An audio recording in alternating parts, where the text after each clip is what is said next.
Solomon. Today we are going to read Tidy by Emily Gravett.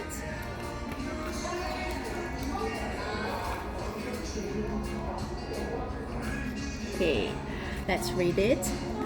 Deep in the forest lived a badger called Pete, who tidied and cleaned and kept everything neat.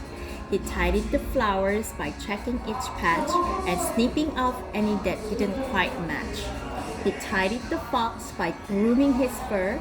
He untangled each knot and each twig and each burr. He tidied the birds from the big to the small by brushing their beaks and then bathing them all.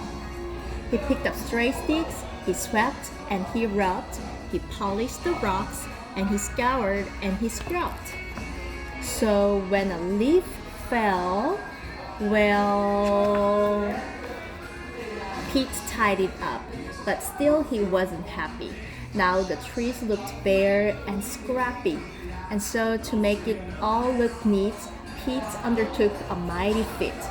He dug up every single tree. But when it rained, there was a flood, and afterwards a lot of mud.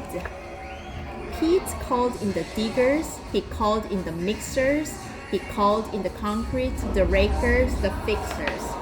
No mud, no leaves, no mess, no trees, perfectly tidy and perfectly neat. This forest is practically perfect, said Pete. I'm hungry, he thought. I deserve a treat. So he hunted around for something to eat.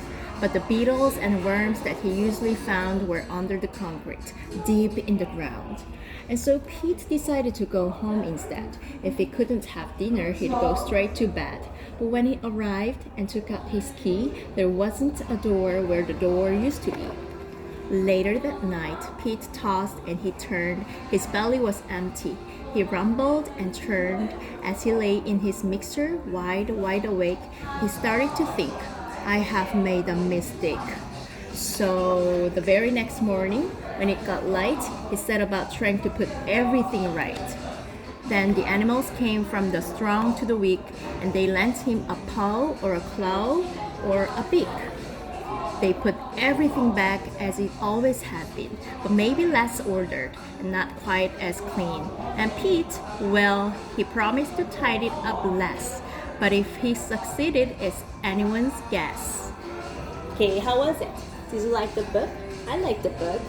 Okay, see you next time. Good night, Daniel Solomon. I love you.